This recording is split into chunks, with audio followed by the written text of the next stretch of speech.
আসসালামু আলাইকুম ওয়া রাহমাতুল্লাহ। আপনি কি জানেন জাহান্নামের একটি উপত্যকা আছে, যে উপত্যকা হতে জাহান্নাম স্বয়ং নিজে প্রতিদিন আল্লাহ তাআলার কাছে আশ্রয় চায়?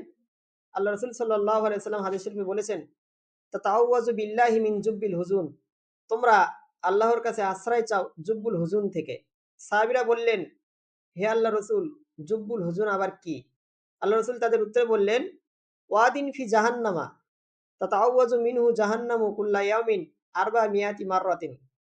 জুব্বুল হুজুন হলো জাহান্নামের এমন একটি কঠিন ভয়াবহ উপত্যকা, যে উপত্যকা হতে জাহান্নাম স্বয়ং নিজেই প্রতিদিন 400 বার করে আল্লাহ তাআলার কাছে আশ্রয় চায়। সাহাবীরা আবার আল্লাহ রাসূলকে জিজ্ঞাসা করলেন, হে আল্লাহর রাসূল, এই জুব্বুল হুজুন নামক উপত্যকায় কারা প্রবেশ করবে?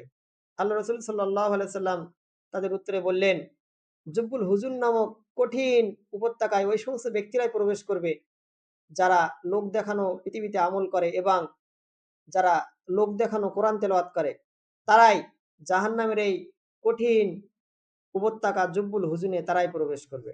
আল্লাহ তাআলা আমাদের সকলের লোক দেখানো আমল করা হতে হেফাজত করেন। আমিন। আসসালামু আলাইকুম ওয়া রাহমাতুল্লাহ।